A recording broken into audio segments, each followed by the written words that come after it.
Hey, what's up, everybody? It's October 22nd, a Monday. Thanks for tuning in to another episode of Let There Be Talk. Here we are. Better late than never, huh? God, I tell you, what a nightmare day I've had. Took the red eye from L.A. to New York, got here, and hit the spot where I'm staying and lost my keys. Total loser move. Haven't done that since probably my 20s. Just insane. Whole day's been upside down. Locksmith, all that bullshit. No sleep. So here I am. Here it is, kiddies. I made it. Better late than never, right? Anyway, great guest today. Great guest. I don't have a lot of rappers on and I don't talk a lot of hip hop, but I will tell you one thing. In the 80s, up until about the mid 90s, I listened to tons of hip hop. Tons of hip hop. At the same time, I was listening to rock and metal, hip hop right in there. It was just one after the other. And then somewhere in the late 90s, hip hop just became about like popping bottles, spinner rims, clubbing. We be clubbing. Got the spinner rims with the bracelet and necklace. You remember that? Everyone was like popping bottles. Popping bottles. I'm out here popping bottles. Yeah. And I was like, I'm out. And then a few years ago, I guess it was, Brian Redband, my boy Brian Redband, turned me on to Sage Francis, and I got turned on to this kind of world of underground hip-hop, which I didn't even know existed, which makes sense because every music scene has some kind of cool underground scene, and that's probably where the real stuff is, and that's where the real stuff is, actually. As I started to listen to Sage Francis, I was like, wow, this guy's records are great. Check out Personal Journals. Start there and let me know what you think, because it's all on iTunes, and this guy busts his ass, self-made, out there in the world, pounding on doors and bringing the hip-hop. And I loved having him on. It was just great to sit down and talk about the state of hip-hop and how he got started and everything. It's just an incredible conversation. Thanks, Sage, for doing the show. And it was just a great day to have him on. Let's get into a couple things here. I've been traveling all over, and I'll tell you what. I've got my brand new Quip toothbrush. Electric toothbrush from Quip. I absolutely love this thing. Check it out. You can't even believe this. Apple should listen to these guys here on how to get some battery life. This thing has no clunky chargers or anything. It runs for 3 months on one charge. Brush heads are automatically delivered to your house every 3 months for just $5. 3 out of 4 of us use bristles that are way too old. Isn't that funny? You buy like a toothbrush, you never even think about it. It's just in there for like 2-3 years. Something that, you're like, you should replace all the time. It's all worn out. You're just like, yeah, brushing, not doing anything. 90% of us don't even brush a full 2 minutes, which is hilarious. We just get in there all right, I'm done. And a lot of us brush too hard, which is true, man. I used to brush, I guess I was brushing too hard, and I almost had to get some kind of weird gum graft, like I was fucking up my gums. Anyway, I love this thing, and it fits right in my bag. Super easy to use. Over 20,000 dentists back this thing. Right now, Dell razors are gonna get a special deal. It just starts at $25. So if you go to getquip.com/Delray, that's getquip.com/Delray, right now you'll get the first refill pack for free with a Quip electric toothbrush. That's your first refill pack for free. Getquip.com/Delray. Don't sleep on these, man. They are incredible. It's a great, great deal. I love it. And it was funny because I was thinking of buying one for a whole year. And then finally I got one. I was like, God, I should have got this a year ago. Don't sleep on that. Also, what's your Wi-Fi like at your hut? How's your Wi-Fi? You know, how's your Wi-Fi router? Is it slow and all clunky and hard to set up and everything? Wi-Fi routers are a drag, man. And also, a lot of people just use one Wi-Fi router for their entire house. That's not happening. Here's what you got to do. You got to get some speed and easiness into your life with Eero. Eero Wi-Fi. I'm telling you, this is the stuff right here. Get $100 off the Eero base unit and 2 beacons and a year of Eero Plus by visiting Eero.com/Delray. And at the checkout, use the code Delray, Delray. Eero is EERO.com/Delray. Get on that. Here's what's happening. Check it out. I love this thing right here. I got Wi-Fi in every room right now, and it's just super easy to use. Really incredible coverage in any space. I love it. And also, you've got all kinds of bonus here. The single router mode is just not happening these days. I'm telling you, you need to have some speed. You need to have an updated router. People have just some old school stuff. With Eero, you can install an enterprise-grade Wi-Fi system in your home in just a few minutes. Simply download the Eero app on your iOS or Android app. And easy, quick steps, and boom, you'll be running. Eero lets you manage your network right in the palm of your hand. I'm telling you, this stuff is great. Eero Plus, the ability to block malicious and unwanted content across the entire network. Advanced security by checking the sites you visit against database of millions of known threats. Come on, guys, get into this. You don't want to be hacked. People are out there hacking all the time, grabbing your info and everything. This has got content blocking too. If you got kids and you don't want them to watch the XXX, it's also got some ad blocking. Go to Eero.com/Delray and at the checkout, use the code Delray and get $100 off an Eero base unit and 2 beacons. This is premium Wi-Fi router in your hut. Get on it, people. I love them. Don't sleep on this, Delraisers. Get the code and punch it in at Eero.com/Delray. And at the checkout, use the code Delray. I love it, man. Great Wi-Fi. I need that. You know, if you're in the backyard, you need some good Wi-Fi. You want to be chilling in the backyard and get killer security with the Eero Plus. Don't sleep. All right, guys. I want to give a thank you to the Patreoners, Jordan Miner and Sean Kenny, new donators, getting those bonus episodes every Thursday on patreon.com/DeanDelRay. Glad you guys are loving that. I'm having fun doing them, you know. It's kind of weird just to sit there and shoot the shit about what's going on, but I'm digging it, and I hope you guys are digging it too. I'm going to be in Vegas December 26th through the 30th at the Comedy Cellar at the Rio Hotel. And this week, I will be at the All Things Comedy Festival, Thursday and Friday, in Arizona. I'll be at the Tempe Improv on the Thursday night, and then I think it's the Compact on Friday with Burr. That's going to be smoking.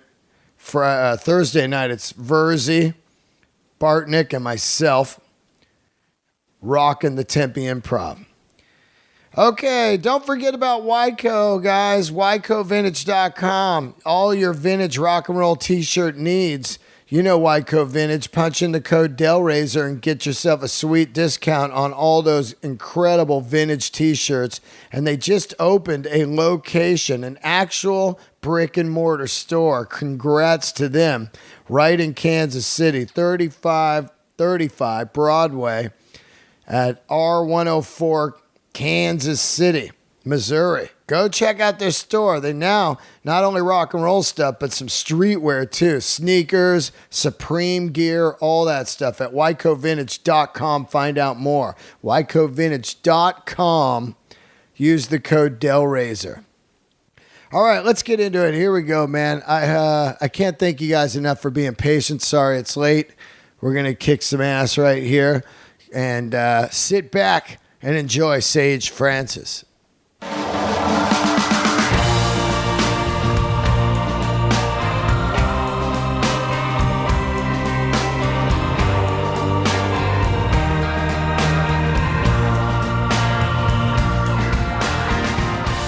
Yeah, what's up, everybody? Thanks for tuning in to another episode of Let Me Talk.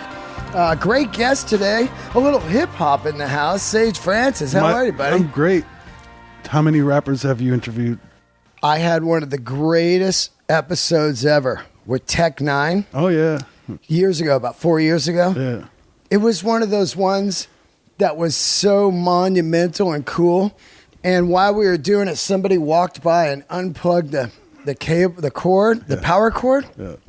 And I was like, God, no biggie. I just plugged it back in. When I got home, I went to turn it on. There was no Tech-9. Sweet. There was like 8 minutes at the backhand. So I called Zoom and I go, hey, here's what happened. I was interviewing someone and it came unplugged. And before I could even say it, they go, it's gone. Yeah. And I go, what? I go, what kind of fucking piece of shit are you making? And they go, well, it's a digital stamp. So it has to have a front stamp and a back stamp. And if it came unplugged, it doesn't have the back stamp. So it's lost. It's just, I couldn't believe it. I even called like audio, like super geniuses, guys that fix stuff on big motion pictures and stuff. They're like, nah.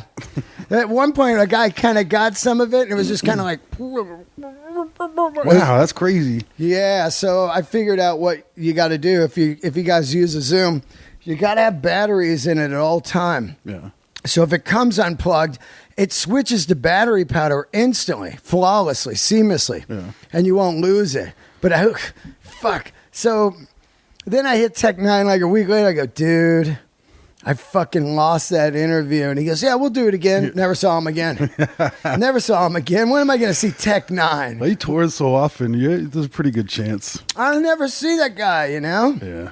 He was doing a record with my buddy Ross Robinson. He was doing a metal record. Oh. Yeah, it was cool as fucking. Yeah, I know. His musical influences and tastes have come from so many weird places. He's still got this like new metal sound, like it's like. Well, that's why I went to Ross, because Ross did all those, Korn and everybody. Yeah. But man, his classic rock knowledge growing up in Baltimore in the 70s. This fucking guy knew everything, man. Yeah. He was talking everything from like, UFO to like everyone to Boston. He could go all in and out. Yeah. Well, I find that's what's most interesting about a lot of people who are involved in hip hop, because we delve into the record collections to find stuff we want to sample, and it puts us on to so much music that normally we wouldn't come across. Right. And it's music you wouldn't even catch if you use Spotify. It's like stuff that's not even on streaming services, but it helps you understand what labels we're putting out a certain style of music and a certain sound in certain states and cities, and like the producers, like B. Dolan, the guy that I'm touring with right now, he's like straight up record nerd who every time we go to a new city, he knows a record store to go to and like the warehouse section of it and shit. Yeah. Yeah, I mean, when you look at guys like, I was talking to Mix Master Mike a couple weeks ago, I had Cypress Hill on. And, that guy's like record collection, all those guys, from the 70s where you actually had to get the record so you could sample it and stuff. Yeah. It's just extensive. Yeah, man. Same with me. There was an ethos in my subgenre of hip hop where if you weren't sampling from vinyl, you were cheating. So you had to have, and it like preferably the original press. Right. Which are, these rules we put on ourselves that are so arbitrary, but we did live by that for a long time. Well, I mean, that's the true score of finding something to sample. And it's some old 70s band that nobody knows about. Yeah, that preferably. Preferably. Yeah. Yeah. I mean, other than, rights and everything, but I'm saying also to make it so original because there was a time. That's what I'm saying. Like there are the artists who get off on sampling stuff that's familiar. Yeah. Because they're like getting off on, they're already familiar with this. Let me freak it a different way. I always hated that because it was already a hit. So how easy is that? Yeah. There was a time where everybody was just fucking ravaging Curtis Mayfield. Oh, yeah. I mean, but some of those, like even James Brown, obviously, of course. But we listen to him now, and I can't shake the feeling that he meant for this to be a rap song, because it's such a hip hop beat. It's crazy. Hip hop beat is really James Brown. I mean, James Brown. It's just tough to listen to now and not and consider that it wasn't even in his head that this is how it would be used, because it just is such a perfect fit. Well, he was. I mean, that's how far ahead of the ball Curvy was.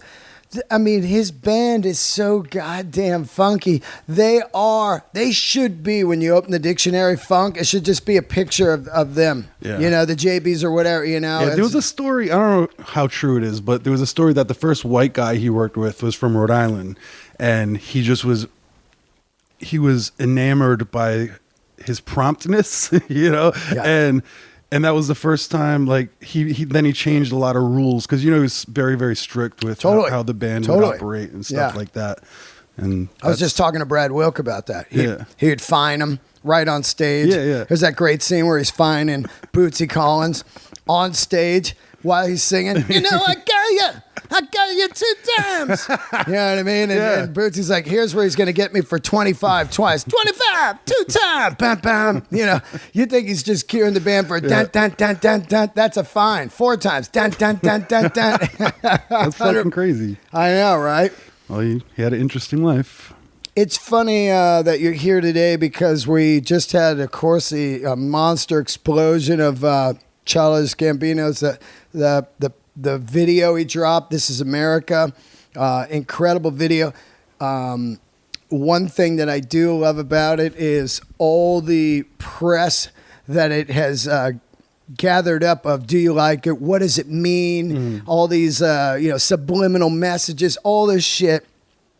And when you think in this day and age of how you think everything's just been done, or somebody drops something, it's like, oh, cool, and an hour later it's over with. This thing really lit up some shit. So it's kind of interesting when you go the extra mile that something blows up, in this day and age. That's what I found most incredible about it. Right when I watched it, I was like, whoa, it's working on levels. Yeah. That's going to cause this chatter.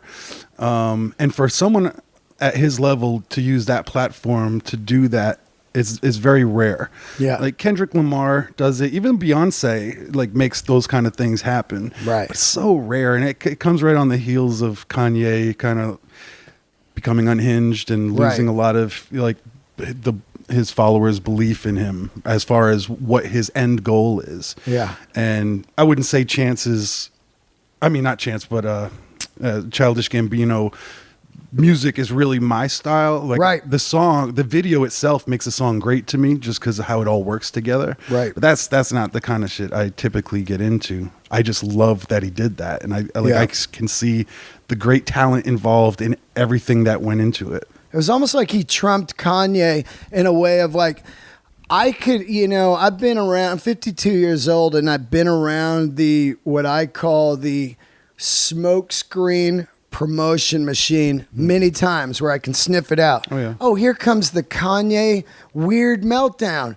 Oh, wait, he dropped a single? You know what I mean? Yeah. If people don't see through that by now, it really blows my fucking mind. It's like, well, you don't see what he's doing. He's been gone for a while. Now he comes out, says some weird shit to drum up press and a love-hate thing and then drop a single, or you know what I mean? Yeah. That's the oldest one in the book, man. Yeah, but for him, it almost seems like maybe that was planned, but not the way he rolled it out.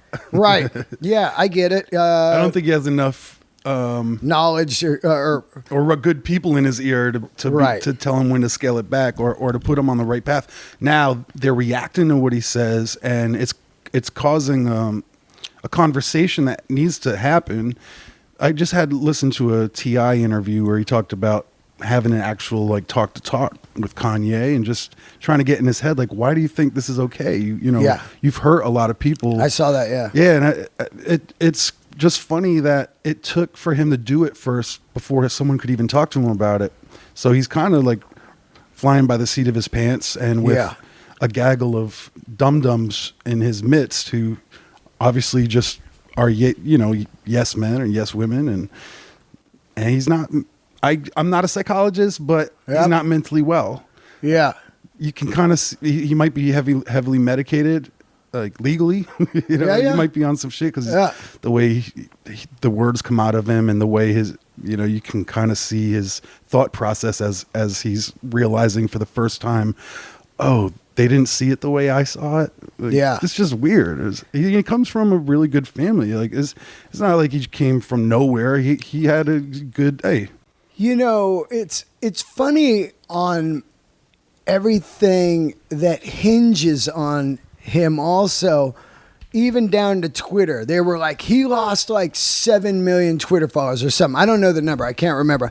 And then 4 hours later, Twitter was like, no, there was a glitch in Twitter. He didn't lose any followers. And I was thinking like, well, even that seems kind of weird all of a sudden. Like, did Twitter back him up? Like, well, we need, you know, between him and Kim Kardashian and all the Kardashian family, they're like 90% of the Twitter, you know, feed. Yeah. Did they like fix that? Or this just all kinds of weird shit, you know? And then the record companies are probably going like, oh no. And then the radio's probably going, oh no, because they all hinge on this cash boat that's floating along, and they're waiting for the new Kanye to drop, you know? Yeah. That's true. But there was the Russian bot problem too, where once they eliminated bots, a lot of people lost tons of followers. Yeah, because they had fake followers. It just wasn't people behind the usernames. Of course. And when that happened, I went on a little search myself for all the people I knew had inflated numbers that weren't real, and I was like, yes. Well, it's pretty easy to see how their numbers are inflated. Just throw a tweet out. I see guys that have like 200,000 and they tweet and they get 3 retweets. Yeah, there's no way you have 200,000. Yeah, no, you have to base it on the engagement level of exactly. Same thing with YouTube. There's people who pay for views. Yeah. So someone's got 1 million views and only 20 comments. It just doesn't add up. It doesn't ever translate into anything down the line. So it doesn't. Yeah. It all comes down to shake and fake. These people, they try to fake their way in. And at the end of the day, even if you get a shot, you're going to eat such a big dick because you didn't do any of the work. Yeah. You know? Well, they see... It's funny from their perspective to see, okay, a promoter is not going to want to book me if I don't have so many followers. So It's the same as when you went in as comedy. They would bring you in to say Comedy Central. And they go, well, how many followers do you have? Well, you know, now people are hearing that, so they buy followers. And they go, he's got 250,000 followers, man. I don't know. Let's give him a special. You know? The guy has like 90 total followers. You know what I mean? Yeah. So, it's the same thing, you know?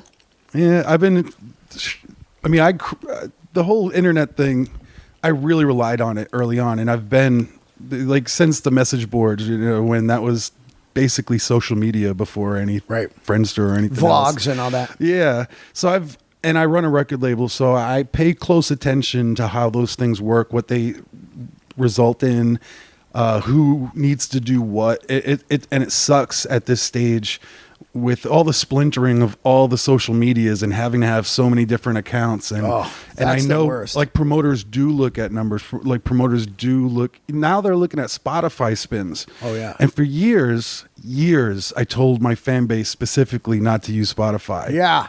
And I really fucked myself, but now I'm kind of like, now I got to fucking figure this stupid thing out. And I just had a meeting actually with Daddy Kev from Alpha Pup Records. He has a digital distribution and they're working on a lot of stuff. And he got into my head a little bit about how important this is going to be within the next 5 years, where the more people transition to streaming, which is just inevitable. Of course. How to use the analytics of geo location, like how many people listen to you in this city. Yeah.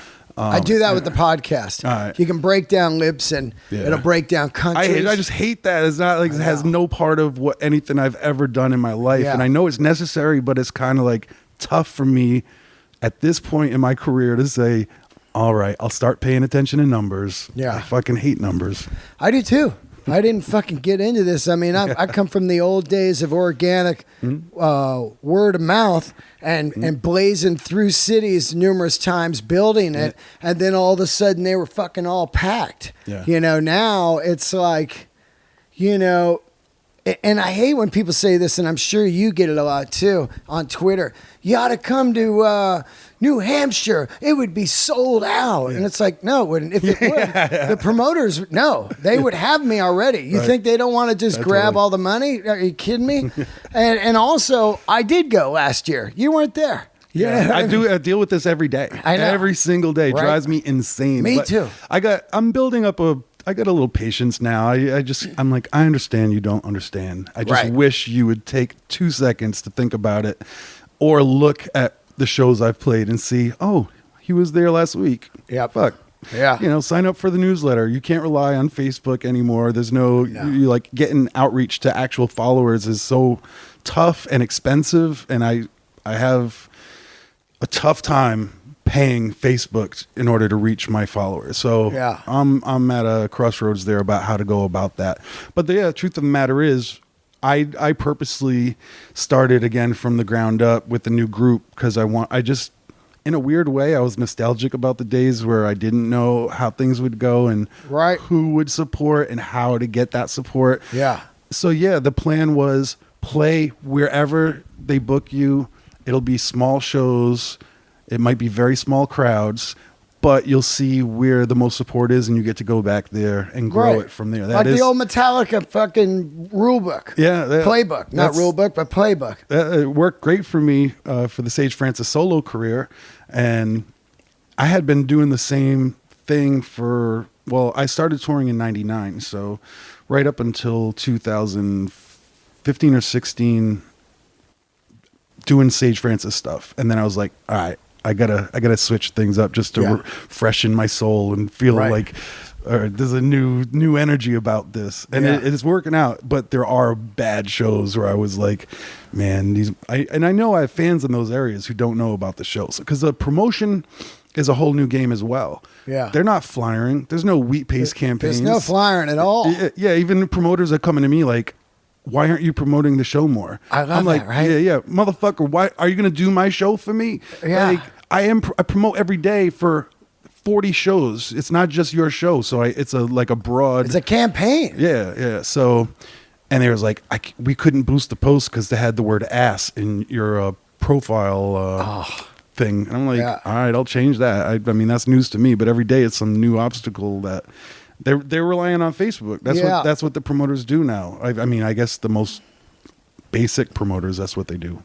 I think, and I don't know, what do you think on this? Because you said that you were doing Sage Francis since 99 and 15, you kick it off.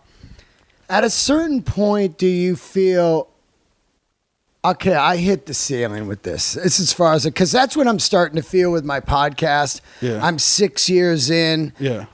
It grew to a thing, and in the last 4 or 5 months, I've had some incredible guests, but it's still, in my eyes, I'm like, how does this not have 1 million listeners? And it's not it's not an ego thing. It's more of like, And then I started thinking, I think I kind of not fucked myself because I knew what I wanted to do, but my podcast is wrapped around music so much that most people don't care about music anymore. So the people that love my podcast love it. But people that don't love music, they're not just venturing on, but the people that love comedy, I was hoping that would grab them also. Like, I'm a comedian. The whole thing was to have me interview musicians, ask them if they like comedy and all that. And of course, I didn't want to just interview comics because Marin was doing that and it was incredible. Why would I want to do something, So after this many years, I really look at it in an honest way of like, I think I've ran it as how long am I going to do this? You know what I mean? It's like, it's not like, I think you have to do it until you start feeling this way. yeah, because it's not like I'm going to shows and I'm like, holy shit, it's sold out. This is putting butts in the seat. I never did it for any reason. I'm not sitting here going, I did it for a reason. But after a while, you're like, well, it's really taken a lot of time from me trying to write more as a comedian and maybe doing other things that might light my flame, you know, get me, like, I love doing this show big time, but it's 7 days a week. I mean, you're my second guy today. Yeah, that's crazy. I'm a good 10 hours in by the time I'm all done today, and all that talking, and then I go do comedy at night all night. You know, after a while, That's too much, man. You got to pace it out a little bit more than that. Now, well, when the guests come, they come. Yeah, that's how it works. But you live in this area, so there's so many people that. But I book the guest. I edit this podcast. I post the podcast. I record the podcast. I do the intro. So after a while, I'm like, holy smokes. That's that DIY MFS right there. Yep. So my point is, I did hit a ceiling. Yeah, you hit but a I ceiling. had the opportunity to go beyond the ceiling, and I didn't like even being at the ceiling. There was a certain part of it that I knew what I would have to do in order to acquire a bigger fan base and work with certain companies I didn't really feel comfortable with. right. I mean, in 2004, I had signed to Epitaph Records, which was my biggest That's a great deal. label. It is, and I was the first hip hop artist to sign with them, and it was a really new and exciting time. But I loved where I was in my career at that point, and I wasn't super excited about taking it to another level where it would take away from what I do as an artist, because I work best in intimate environments, especially performance-wise. And I also have a hair across my ass in regard to a lot of corporations and just capitalism in general and how things work. Yeah. So I purposely and continue to shoot myself in the foot. Right. I'm aware of it. Like I did that year, 2004, we did the Fuck Clear Channel tour. Okay, it was my biggest tour, and Clear Channel, was buying up all the markets. They were like taking over local venues, which then, they ended up becoming Live Nation. But I purposely circumvented all Clear Channel venues except for one, which was the Fillmore. Right. Which is the most epic room in America. Yeah. Yeah. And I was very happy to play there, but there was a Clear Channel presence, and I didn't like how... Well, I learned that from Eddie Vedder and those guys back in the day. Yeah. There's just no way you're going to win. Yeah. There's just no way. So if you're going to step in the game, you got to play the game. Yeah. Or there's ways to play it without... It's very hard. It is. Very hard. Super hard. And not everyone is lucky enough to be able to do it that way. Right. But I was, and I did build my career from the ground up, and I did have a built-in fan base who knew where to support me. And I was selling stuff through the mail I had people send me cash in the mail, and I would send them whatever they wanted. Yeah. And I built that from there, and everything, like, I didn't need to use these venues. I didn't need to go through Epitaph, but they did raise my profile to the point where my name became bigger and more recognizable, and there's great benefits that come from that. But it still was like, I don't want to play stadiums. Like, I would like to make $1 million, but I don't want to do the kind of show that is necessary for that kind of environment. And I struggle with that all the time. That's why I'm not upset when we do this Epic Beardmen group, which is we have to figure out how to get fans without being cheesy, without doing the stuff that a lot of artists do to go viral and get noticed. And things will happen. We'll see. Like, we drove home the other night from Baton Rouge. No, what was it? We're Santa Barbara. It was such a poorly attended show, and I was like, I got depressed after the show. Right? And I made B drive. I'm usually the driver, but I just was like, I started just rambling about how fucked up it was, and like, how could they do this? Like, why was it like that? These promoters, blah blah blah. And B was like, the next day, he was like, yo, do we have to have a talk? He's like, it was what you were saying real? Like, do I have to figure out how to transition away from it? I was like, nah, this is just going to happen from time to time. Because then the next... You guys are getting to know each other in a van. Oh, yeah. Well, 10 years we've been doing it. Yeah. So this is we're an official group now, but we toured together for 10 years. He's one of the only cats that I can actually spend time with constantly and not want to murder him. Yeah. Yeah, and we can stay friends. So it's like, that does not always happen. But yeah, and then LA was the best show of the tour, and like our spirits are back up, and I guess this was the roller coaster I was missing from the early days. Well, that's how it is with comedy too. It's like you're running, everything's going good, and then just a run of bad shows. This week, I had some severely drunk people at the shows that were fans of the podcast, but they're not necessarily comedy fans. So they're out there going like, Hellraiser, candles lit. And I was just like, oh man, I fucked myself here. I mean, I've created this monster when all I really want to do is comedy. That's all I really want to do. And everything else I do is to try to get butts in the seats for the comedy. Well, I loved watching your set. I mean, that was the first time as an adult that I've been to a stand-up with a bunch of comics all doing it. Yeah. And you were like unhinged. There was a part where I just was like, I like that energy, man. Like maybe he'll punch someone in the face. Not that you would, but there was that possibility. And I mean, sometimes I get angry because I fly thousands of miles somewhere, not going to probably make any money, a little money, but after flight and food and everything. No one, it's so tough for people to understand that and what it takes out of you and all the energy, and it's just so draining, and I don't want to have the same small talk everywhere I go. Where were you yesterday? Where are you going tomorrow? It's always the same. That's why I try to separate myself from the conversations, and I work the merch table. We both do. B and I work, but it's like we get to have a very official exchange over. We know exactly what's happening. You're paying money for this item. I will sign it. Yes, we can take a photo. Yeah, and then next, that's great. But I don't. Yeah, it's a weird balance because I want to give each person some time, and I'm so grateful that they're there and they love this podcast. Sometimes it chokes me up. I can't believe a guy would be like, man, you fucking saved my life, and all that's great.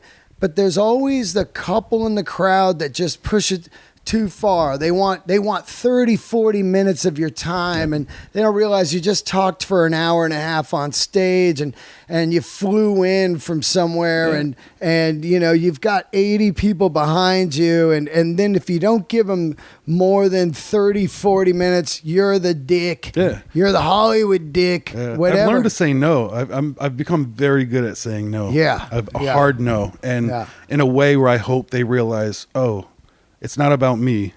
This is just his thing. He's not going to do this. Right. And it's not because, hopefully they don't take it personal. I don't think they do. Some people, you can see in their face, like, you can. Really, bro? Really? You really can see it. Yeah. And then I become aggressive, and then I was like, you don't want to talk to me right now. Yeah. Trust me. Yeah. It's a hard ride. It's a hard ride because a lot of people are like, hey, man, fuck, that's cool. You come out here, man. Such and such was here a week ago, and they didn't come out at all. And then after a while, you go, well, you know why they didn't come out at all? Because you're crazy drunk right now, and they've had years of that, and I'm only 8 years in. You know what I mean? I'm actually 35, 36 years on stage. So I've dealt with it all my life, you know? And you can tell, this type's like, when the kind of conversation you're about to have with somebody, within the first sentence. Yeah. Immediately, yeah. People don't want to believe that they're that predictable, but they are. I mean, I don't want to complain about it anymore because I'm not really complaining. It's a nice event, though. I like to talk to people that can relate to it because it is a side of the business that is pretty growing. Where'd you grow up? Rhode Island. Yeah. And how old are you?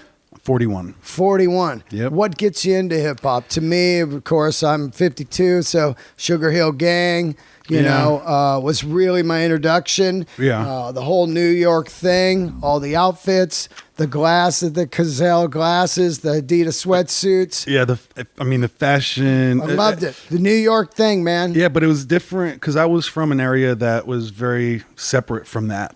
Right. So my exposure to it, of course, Sugar Hill Gang was kind of omnipresent, and there was this breakdance fad that every suburb went through. Of course. There was even classes and the cardboard out in front of everywhere, spinning on your head. People looked at that and we're like, this is a fad. And that was. Right. And not to say that b-boying or breakdancing is a fad, but that that whole thing where Well, it's the same thing. Like disco dancing was Yeah, huge. yeah. And then, you know, from 79 of disco and Saturday Night Fever, you slip into early hip hop and then it kind of explodes with Run DMC. yeah, I would say Run DMC and Fat Boys were And kind of my first Beastie Boys. exposure. There, yeah. But there was a college radio station in Boston called WERS 88.9, and they had a 1-hour hip hop show on Saturday nights. And someone told me about it because I was like, there was a Fat Boys tape floating around school. Were you a metal guy also? or No, anything? I wasn't really into. Once I heard hip hop, because I was about 8 years old. Oh, I got you.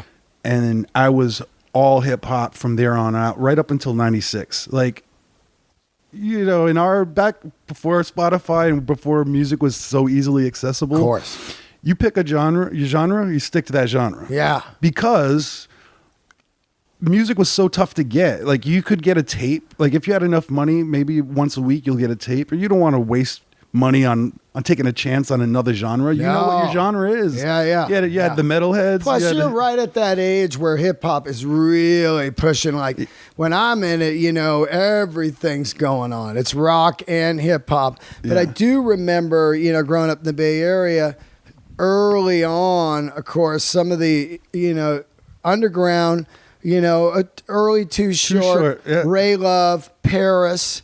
You know, all these Yeah. guys, Tupac when he's with Digital Underground, all that stuff, you Too know. Short. You know what's funny about Too Short is West Coast rappers for years had East Coast accents in their raps. Yeah. But Too Short was the first person I ever heard with the West Coast accent. Yeah, in yeah. rap. It was that stoner, almost kind of you know, You kind just of overpronouncing his R's, and Yeah, I was yeah. like, "What the fuck is this?" I actually have tapes of me from when I was like 10 years old doing Too Short style raps over his beats because I would record myself on a tape recorder, and I only bought his tape because I had to guess there wasn't even rap sections in our music stores back then. Yeah. Like, rap was not given enough respect to have their own section in the Yeah, store. well, there wasn't a lot of people either. It'd be Yeah, like, yeah, true. There There'd be wasn't like a lot. 8 people with deals, and So I would everybody else scour was, through Yeah. the tapes and look for pretty much a black guy with gold chains on. That was Yeah. like my indicator of like, this is probably, it might be an R&B tape that I'll hate, Yeah. but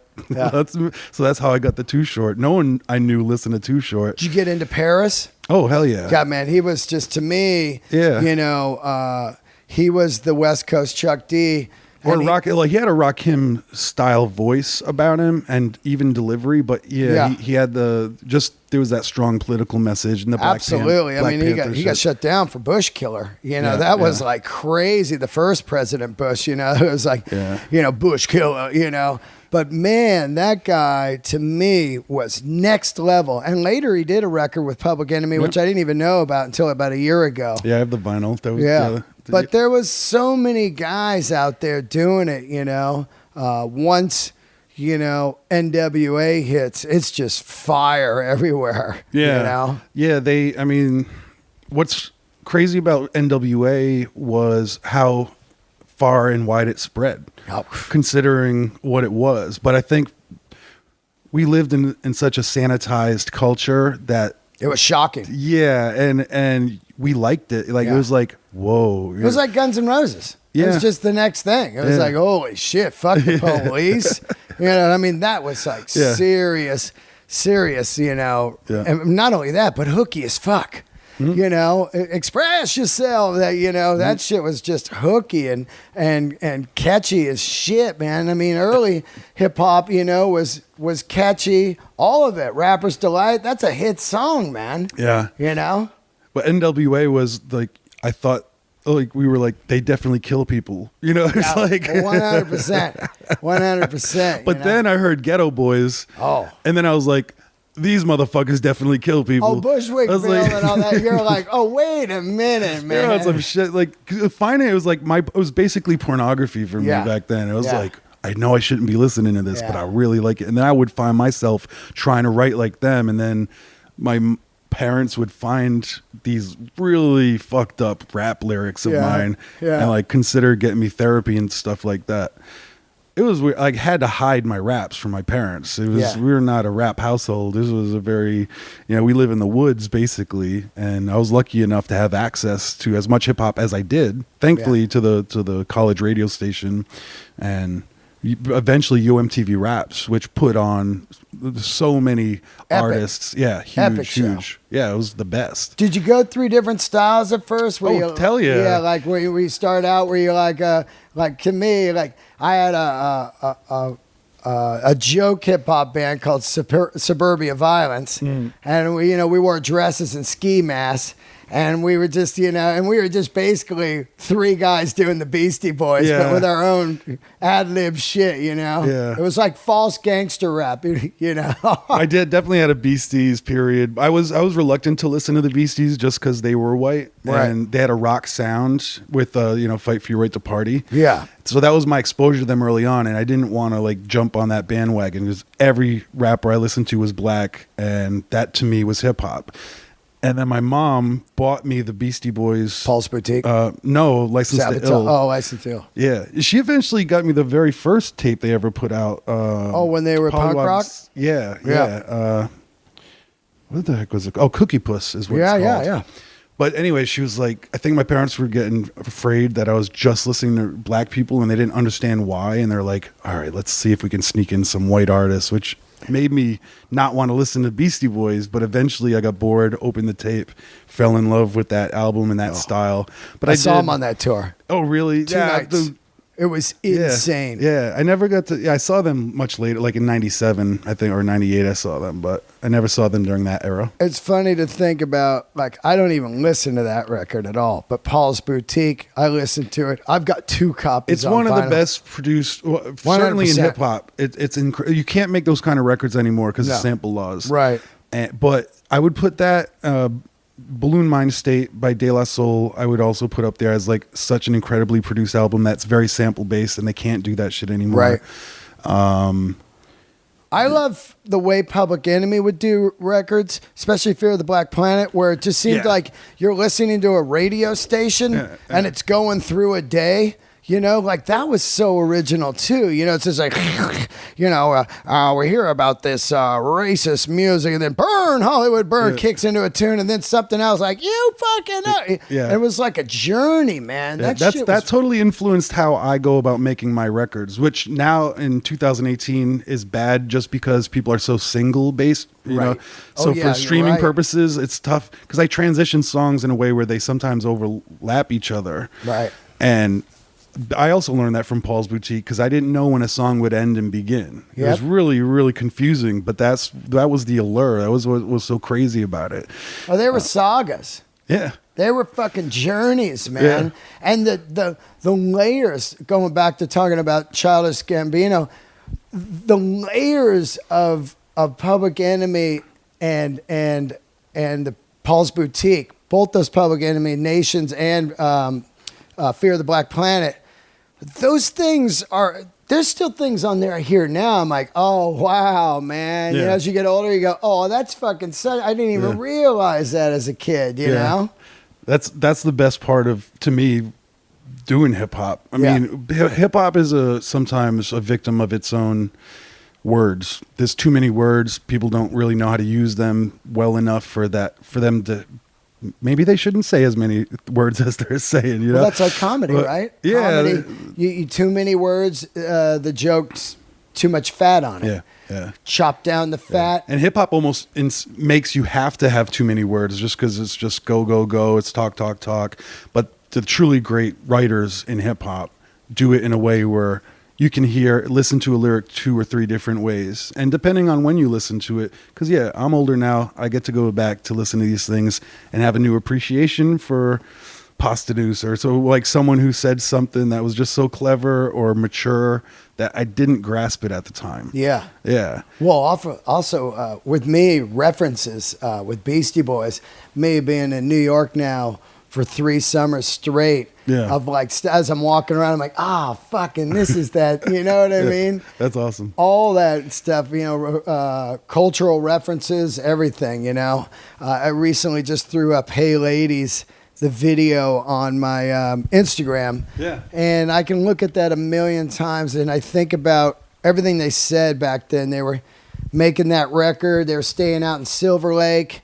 They were living in some old lady's house, and the husband had passed away, so they're just wearing his clothes in the video. That's they're where that in this came from? old Yeah. fucking Spanish mansion, and to me, that's total East Side Hollywood, man, and it's just so, to me, still cool because it's still a lot of artists out there. It's not like a Beverly Hills rich person. It's more of an artist rich person that hit it by I don't know, selling incredible oil paintings by accident. Yeah. And they live out in East Hollywood still, Beasties were really, really unbelievable for the time. Oh yeah.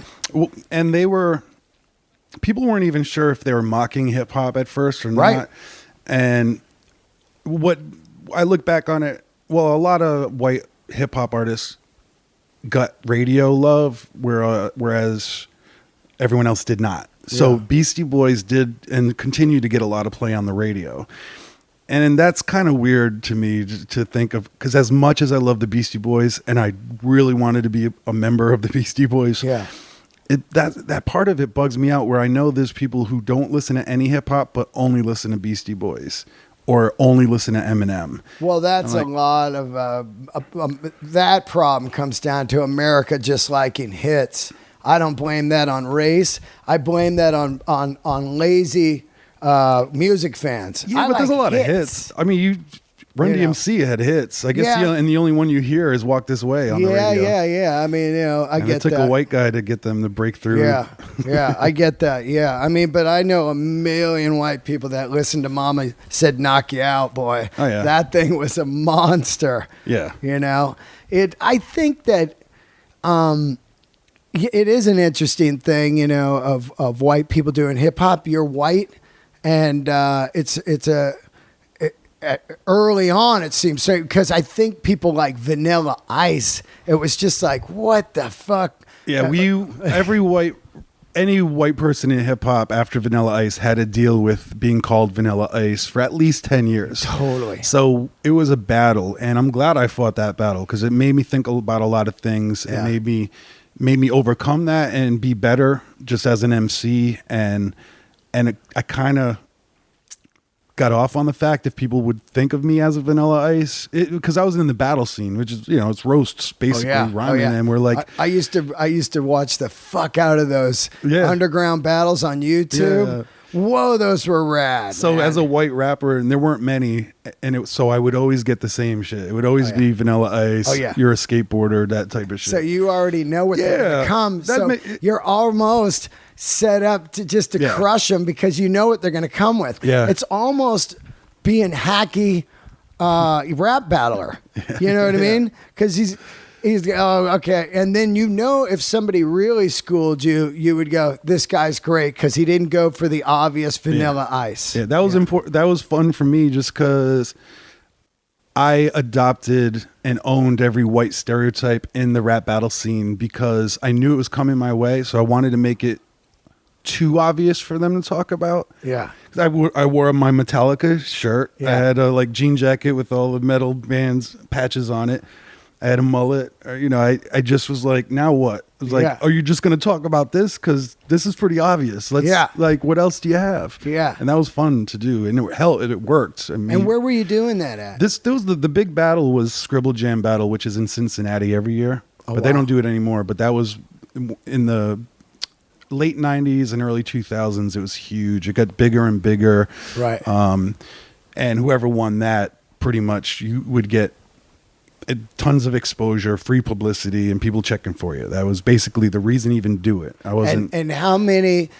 What would be the brackets? Would it start with 100 people? Yeah. How would you get into that? Do you sign up? Do you send in a tape? You go there, you register. So in 2000, there was 100 entries, which made it a very long day. In one day. Yeah, the Scribble Jam was 3 days, so the MC battle was for one day. Uh-huh.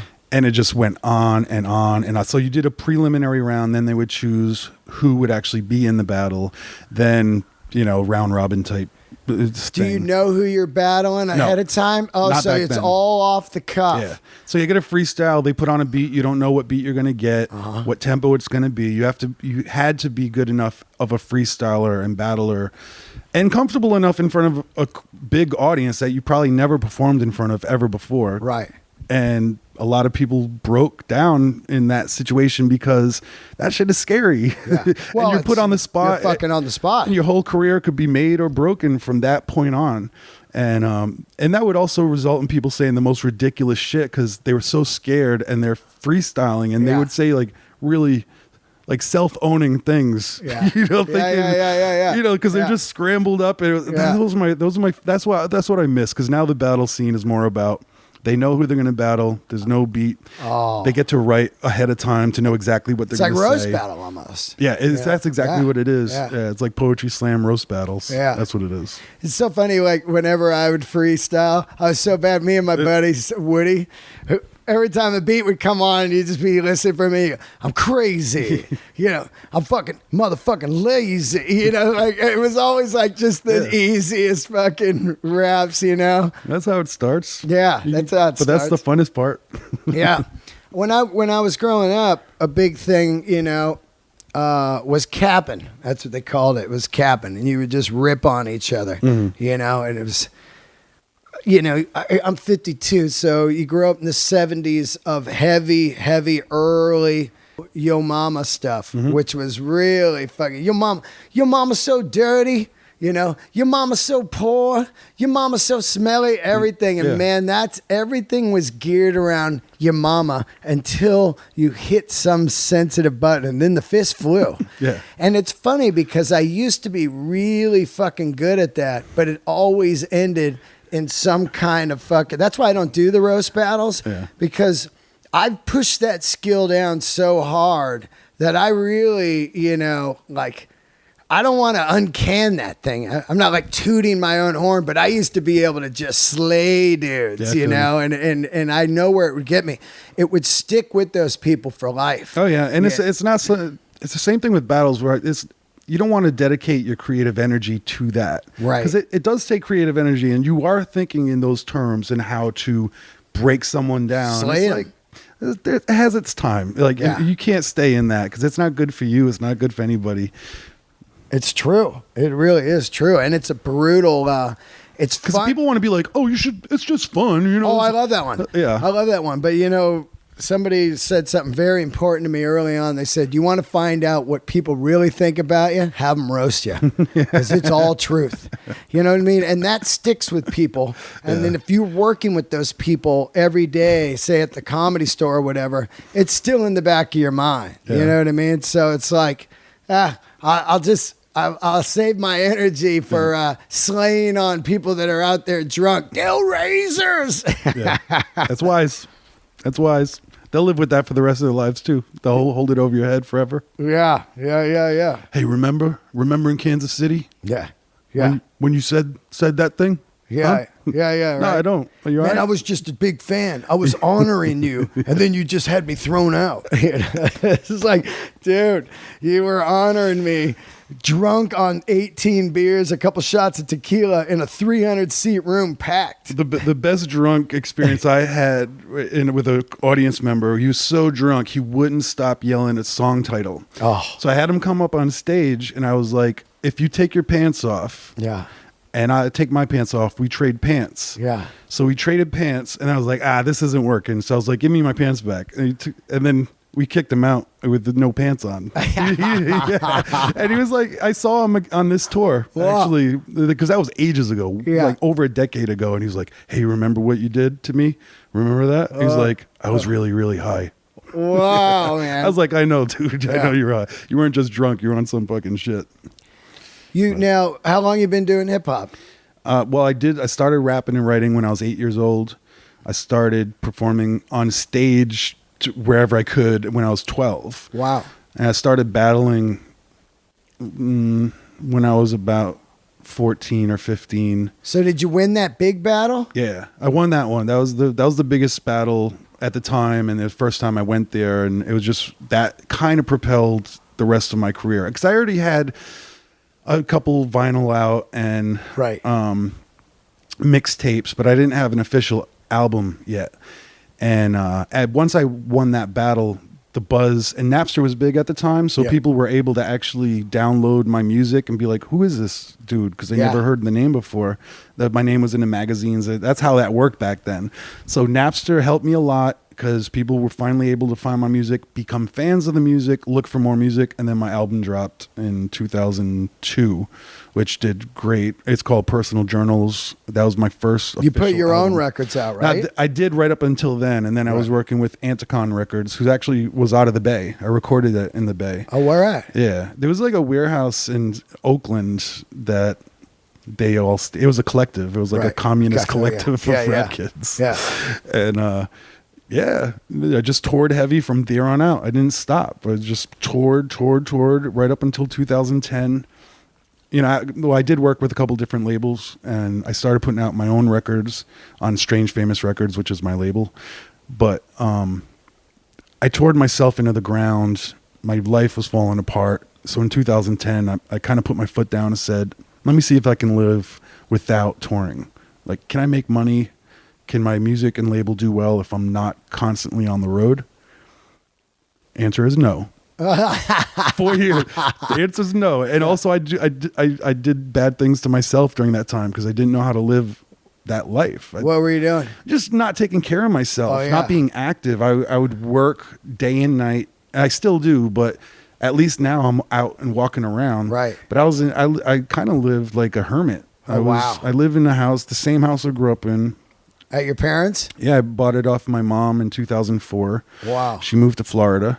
So it was just me and my cats, and You became a cat lady. I did. Whoa. Sage Francis, Cat Lady. Yeah. Great album title. Yeah. Actually, I got a video called Make 'em Purr. Make 'em check Purr. that out. Hilarious. So that was, and I hit a big depression. I was like, I'm susceptible to depression, but it got really, really bad. Yeah. And then I was like, I got to get out of the house. So then I was like, let's do another thing. So that's a whole Make 'em Purr is all about that. And then now, a couple years later, where I decided I want a whole fresh new thing. So let's do Epic Beard Men. I don't want it to be too serious. I want to have fun because my shit's too depressing. My shit's too deep. My shit is, just too heady. It's let's have fun. Let's have Beastie Boys type fun on stage. So we got to make those fun songs. And that is basically what's happening. But it didn't come without a lot of transition from late last year until now. How many guys in the group now? It's just me and B Dolan. And then you got a DJ with you? We handle it all ourselves. We do everything. We drive. We do we do everything. So it's two guys, and we both rap. We both do the music. We handle. How do you do the music? Is there like tables up there, and then you get it rolling? Or? We just because starting in probably in 2000, I would just perform off of a CD Walkman. Oh, rad. That's it. Yeah. I would burn beats onto it. I was like, I don't need a DJ. Yeah. It's like, I'm going to fly to Australia. Oh, yeah. Like, I can't take another person with me. I'm just going to do it myself. Sick. So then I started doing, after that, I was very reluctant to put a laptop on stage because I was like, fuck that nerd shit. But eventually I was like, whatever. I got all my shit on this laptop. I'm just going to plug this in. Boom. And that's how we've been doing it. We did talk about, because I've toured with bands. I've had big bands with me. I've had small bands. I've had DJs. But it was always my preference to be in control of everything. Yeah, and not have to, pay people. Like it's such the expenses go through the roof. It's such a hard thing, Tour. That's why, like, towards the end of me playing music, I just became a solo acoustic artist. Because it's all I could afford. They're like, well, you're getting $500 a night. Well, after gas and band members and hotels, you're minus $300. You know, it was a necessity. Yeah, that a lot of people at first would like turn their nose up in because hip hop had some very strict rules, like you gotta have a DJ, and I was like, all right, I do, and then I was like, but I don't need it. And also the DJ was there because at first people couldn't afford bands or instruments even. Like people were rocking off of turntables for that reason. I was like, so for the very same reason, I'm going to move on to this thing now because it makes it a lot more easier and cheaper for me to get to where I need to do. And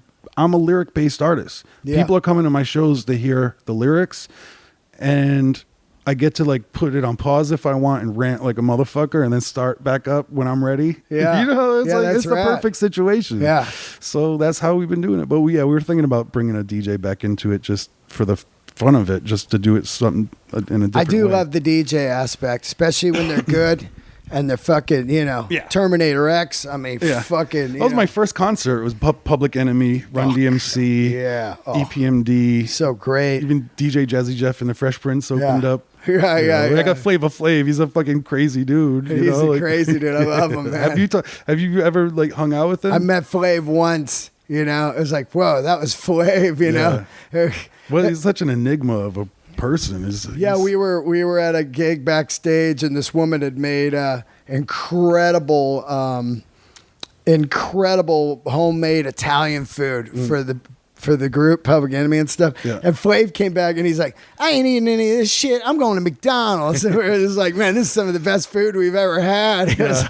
I can remember one of the Public Enemy shows I saw. He was on stage with he had just a huge plate of French fries and ketchup just all over him. And Griff wanted to like back kick him in the head. He was so mad. Oh, yeah. It was the best part of the show for me though, to see the tension between Griff and Flav, because they're like literally the polar opposites. Totally. And Chuck D, like I think a lot of people are like, oh, Chuck and Flav are opposites. Nah, Chuck and Griff are the dynamic opposites, and Chuck is a little bit. He's a center, but not a little further away from where Flav's at. But it's just, that was the best. Like they did have physical altercations and shit like that. I was such a fanboy. Like Public Enemy was number one to me. It's like so fucking great. Yeah, just all that they were able to do with the visuals, the videos, the sound soldiers. Design. Yeah. I was bummed after 9/11. I saw them and they had to switch to swords. Okay. Because 9/11, they couldn't be carrying these guns around anymore. The soldiers. I forgot about that. Yeah. So it was like they had swords. I was like, whoa, this is like old school. You know what I mean? Like early fucking Civil War shit. Swords. But those guys. It's funny because I talked to Scott Ian today, and we're just talking about how like Public Enemy is just fucking the goods, man. Yep. It's Cypress Hill to me too, man. 30-something years in the game of, carving out a niche. People that are still around, Cube. Cube, I thought like 5 years ago, Gangster Rap Made Me Do It. I like that song, I'm not sure I'm familiar with that. It was a song off a couple records ago, but it was good, man. It's tough to watch Cube now because he's a gazillionaire, or he's a Disney character. Yeah. It's almost sweet to see. Oh, I'd be there. I mean, he can only be hard for so long. It's sweet to see he's living a good life, man. Yeah. Like he can hard actually work. Smile now. Hard fucking work got him there. You know what I mean? Yeah. I mean, you can only be thug for so long, and then you just break down. Yeah, but I guess sometimes it's what he represented that people expect that to last forever because it's a lifelong struggle for so many people. It really is. Yeah. Yeah. So I can see how it's troublesome, but there's a part of me where I do look at him and I don't watch those movies, but I'm like, I feel good about it. Oh yeah. I'm like, I love it. I love that guy. He's one of my all-time. I did a movie with him, and really? Yeah, he's one of the. I mean, out of the whole NWA crew, like that is my dude. That was my dude. Yeah. Dude, Summer Vacation. That song. Fuck. I had my Ice Cube period. I would rap like Ice Cube. Oh yeah, give me some Ice Cube. Can you do it? I don't think I could do it now. No. But I did rap over the Once Upon a Time in the Projects beat. Yeah. That could never be released ever. We had to do that back then if you didn't make your own beats, right? You would just loop somebody's beat. I had no idea how beats got made. And you can practice. It was such a mystery to me how beats got made at all. I had there was no one there to tell me about anything. And in fact, I mean I knew there were samplers. I just didn't know what that was or how to get one, and I told my mom about it. So once, I think it was for her birthday, she got me an Akai S50 rack mount sampler, which had I think 8 buttons, but it had 15 seconds in total of sample time on it, or maybe even less than that. I was like, this is how people make beats, and it was the worst way to make beats, and that killed my production career right off the bat. But I was able to loop certain things, and do stab sounds, and Yeah. that was it. I wish there was someone around at the time who could show me like what was what and how to work that, because I was so interested in it. And There's no YouTube editorial. I know. Nope. There was I heard that fucking at one point there was like 50 kind of kids, 18, 19 at Interscope just making beats for all the, I'm sure they were churning shit and shitty shit. They were churning shit out. Just whipping out beats, man, for all these records. Isn't that wild? Like internship in a summer, come intern at Interscope and just make beats. Yeah. Isn't that wild? They did that with the Two Life Crew shit too. Their studio down there is like they were making them all on the spot and just banging out shit. Oh yeah, I remember that. There was actually a name for that. Yeah. They had it like, it was like not sweatshop, but they called it something like, like. I just recently learned that, and I was like, oh, that makes sense. Yeah, like the Hit Factory, but it was something else. You know what I mean? Yeah. I saw Two Live Crew. I actually booked them at the Katati Cabaret when I was growing up. Whoa. Yeah.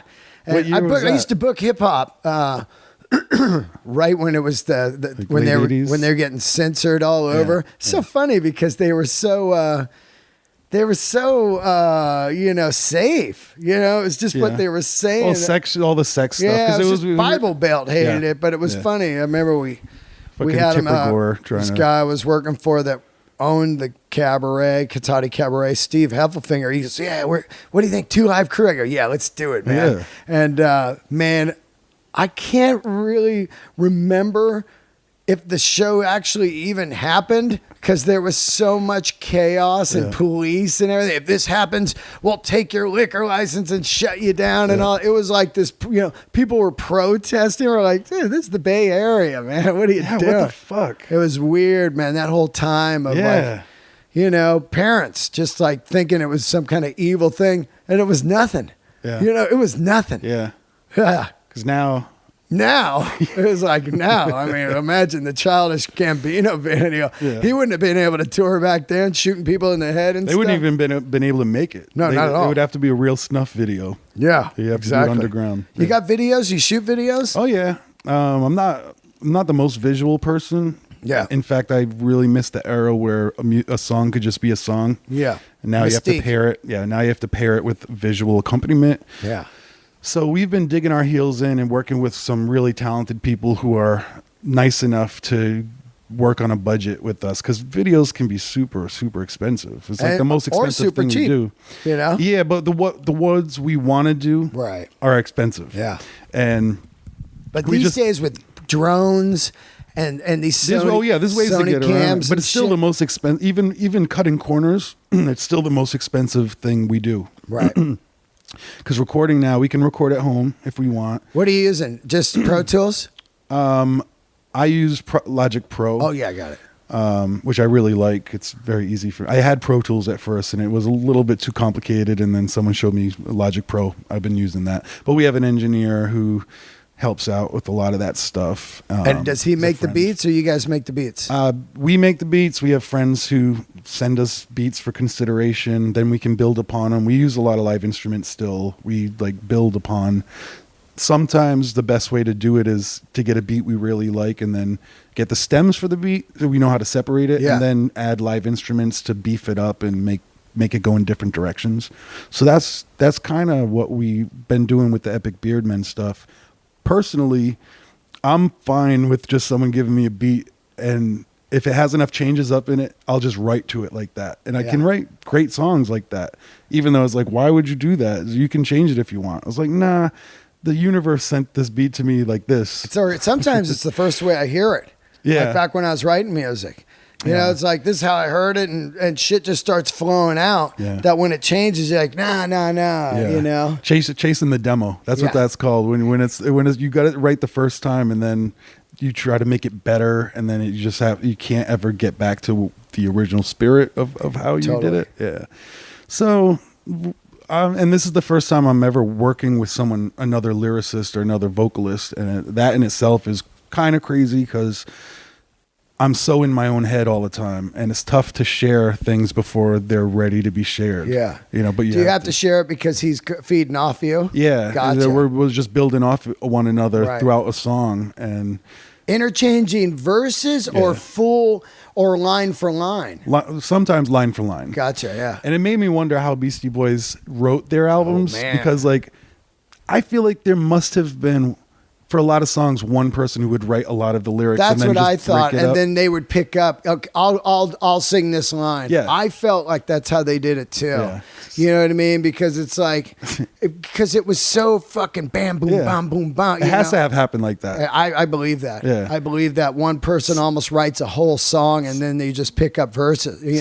We did do that with one song where we trade off every other line. I wrote the whole thing because I was like, let me see how this works. And I don't know if it's for us because my delivery and humor and references are not his, so I don't think he feels comfortable with that. Because you do need two guys writing for two different flavors. Yeah. I get that too. We're still figuring it out. It's fun, man. Yeah. I mean, I had no idea that Cube wrote all the lyrics of NWA. It's funny now to learn all those things. You never would have thought it. But not at all. Now you're thinking Easy. I mean, of course, he's a gangster, so he's just writing what he's seeing every day, right? Yeah. I'll shoot you down with a Quay, man. You're like, oh yeah, he was rolling down Crenshaw. You know what I mean? But then you find out the Cube's just in high school. Yeah, jotting this shit down, man. That is just extra genius to me. Yeah, there was a lot of. It almost could ruin certain artists for me if I gave that much of a shit, because when I find out they didn't write the song, I'm like, oh, come on. But I don't know. For some reason now I'm like, that makes sense. I don't care. Well, chemistry is a big thing. So if look at all the big rock bands. Oh, Pete Townsend, you can't just start letting fucking Keith Moon write lyrics because he's in the band. You got a guy like Pete Townsend just streaming shit. Well, they had a Pete Townsend. You know what I mean? They had a Jimmy Page. Yeah. That's who fucking. I mean, Dre was a Jimmy Page with the fucking beats. Yeah, it's just in hip hop. You like these it's storytelling. You're the real, this is what's real. The MCs. Yeah. It's like, and then you find out it's so manufactured. All these groups that you thought are just super authentic weren't. Yeah. Yeah, that's okay. Yeah. I mean, it got me through some periods in my life. Yeah. You know what I mean? Yeah. I mean, Dre's one of my favorite of all time. He saw me do comedy, I don't know, 6 months ago, and came out to the parking lot, told me he loved it, and I was just floored because I listened to the Chronic and the NWA straight out of Compton for probably 5 years straight, into the Snoop Dogg solo record, and then right into Tupac. It was just a blast of West Coast at my house. Yeah, that was when I was on the East Coast, and I wasn't trying to fuck with the West Coast at all. Yeah. We had a battle going on. There was a war. Biggie versus Tupac. Nah, man, I'm East Coast rap. Yeah. Fuck all that West Coast shit. Yeah. Which is dumb because I definitely grew up on a lot of West Coast rap. That was all geared around selling records, and it got out of hand. I totally fell into it. It got out of hand. You know what I mean? It's just all like behind closed doors. Yeah, just say this and that, man. It'll sell records, fuck him and his mama, like, oh, my mama, Well, we got good songs out of it. We got Fuck Compton by Tim Dog. Yeah.